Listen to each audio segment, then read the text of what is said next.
þegar ég hugsa tilbaka sem að gerist ekki mjög oft, bara, þú veist, way back, að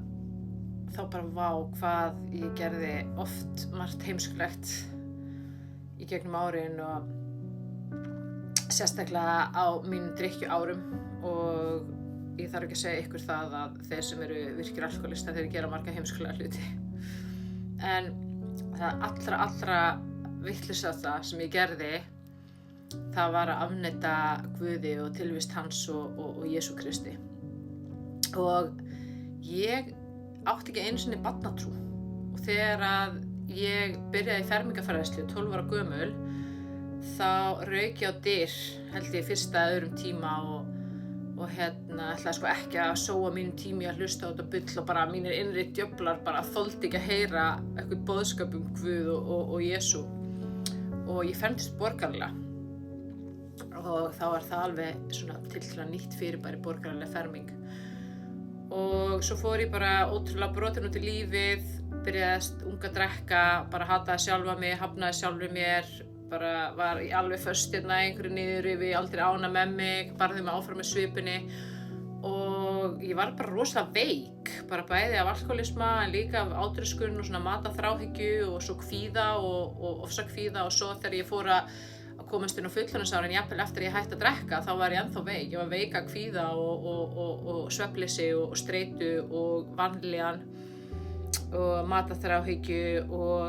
þreytu. Ég var alltaf rosalega þreytt og svo eftir ég átti eldri strákinn minn þá fór ég að glíma líka við krónískt verkjavandamál. Ég var með króníska verki í baki og hálsi og herðum og samt var ég búin að vera edrú í þó nokkur ár og ég var að fara á fundi og ég var að hreyfa mig og borða alltaf mat og þú veist, byrja bara með mitt eigið fyrirtæki í lögmennsku og ég skildi ekki, þú veist, mér fannst þess að ég væri að gera allt rétt og ég skildi ekki út af hverju ég var svona veik og þreytt og kvíðin og brotin og af hverju mér var alltaf svona illt og ég var með þessa krónísku vöðvabólgu og ég var að leita allra leiða til að finna lækningu. Þú veist, ég neitaði, þú veist, ég hefði verið greind með einhverja vefjagigt, ég neitaði að samþykkja það að ég væri eitthvað sjúkdómsfórnarlamb og ég yrði bara öryrki og gæti ekki unnið af því ég væri svo veik og þannig að ég var að lesa og leita á netinu og lesa bækur og googla og gera allt sig gat til að finna lækningu og svo var ég farin að átta mig á því að það var eitthvað svona tenging á milli hugafars og heilsu. Og þá fór ég að vinna í því að taka til í hausnum á mér og ég fór að hugleiða og ég byrjaði að hugleiða 5 mínútur á dag og bara fyrst þegar ég settist niður til að hugleiða það var bara öskrandi þvottavél í hausnum á mér, ég réði ekkert við hausnum á mér, það var bara því líka ruglið og steypan og hraðinn og kvíðahugsanir og neikvæðar hugsanir og fordæmingar hugsanir, þú veist, en ég gerði þetta 5 mínútur á dag, alla daga, settist ég niður til þess að hugleiða. Og eftir nokkra vikur þá var ég farin að finna mikið létti, þá var farin að hægja hugsunum mínum og eftir svona 4, kannski 5 vikur af þessum, þá byrjaði hugleyslan alltaf svona að lengjast smátt og smátt, þú veist að ég var komin upp í 7 mínútur, svo var ég komin upp í 10 mínútur, svo allt í einu, þá var ég að hlusta á einhverja hugleyslu sem ég fann á YouTube sem var eitthvað að finna þinn andlega leiðtoga. Og á þessum tíma þá trúði ég ekki á Jesú, ég hafði aldrei trú á Jesú og ég hafði gert grín að fólki sem trúði á Jesú af því mér fannst það svo kjánalegt. En í gegnum AA-samtökin hafði ég þó fundið einhverja svona daufa trú, lágmarkstengingu við einhvern æðri mátt, einhvern óskilgreindan æðri mátt eða Guð sem ég þekkti ekki, vissi ekki hvernig var, en bara ok, það einhver æðri máttur þarna og ég var farin að nota bæn sem ég fann að hjálpaði mér og svo í þessari hugleiðslubæn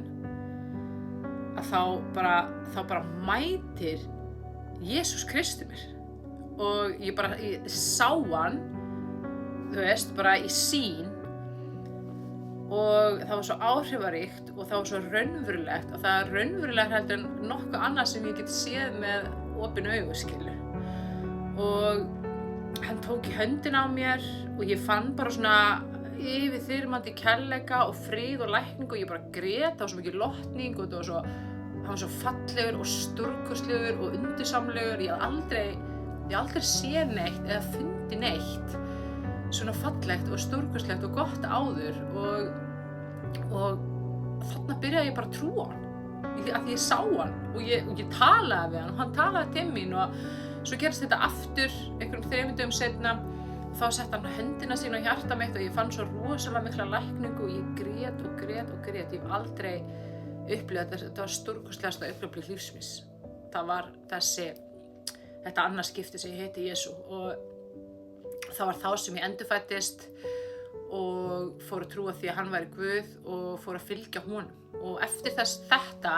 þá bara breyttist allt í lífinu mínu. Allt í einu fór mig að langa til þess að lesa í Biblíunni, mér hafði aldrei langað til þess, ég hafði aldrei haft áhuga að lesa í Biblíunni, bara gleymdi með þvílíka fordóma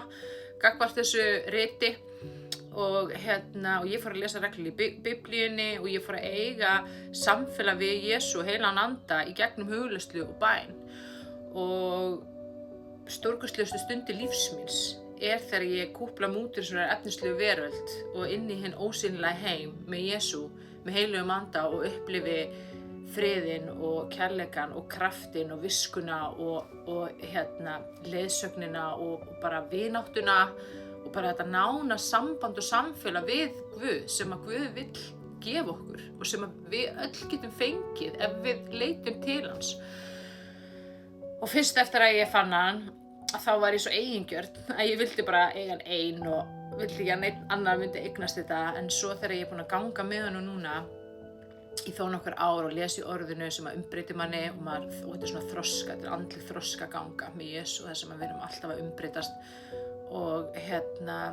þá vil ég að allir eignist þetta. Ég vil að allir eignist þessa stórkostlu frelsun og lækningu. Hann læknaði mig. Nokkrum mánuðum eftir að ég fann hann fyrst þá var ég algjörlega frjáls frá öllum þessum krónísku neikvæðu einkennum sem hefur verið að plaga mig í áraraðir, þú veist, kvíðinn og átiskunin og krónísku verkirnir og þetta brjála óheilbrigða hugafar, þú veist, hann læknaði mig og hann sýndi mér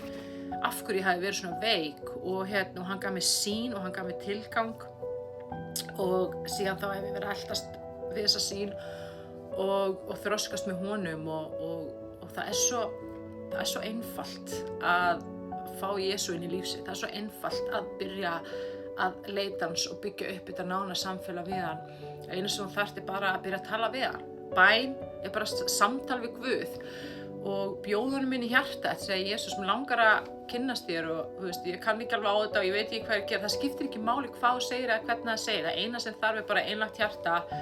að vilja draga þig nær honum og þú ert eftir að upplifa svo stórkostlega hluti og dýpri tilgang og áttaði á því að heimurinn og þetta líf er svo miklu stærra og miklu meira heldur en bara þetta litla líf hérna á jörðinni og að samfélag okkar við Guð, við Jesú það sem að skipti meira máli heldur en allt annað og það sem að mun gefa þig meira heldur en allt annað í þessu lífi og ef að þú vilt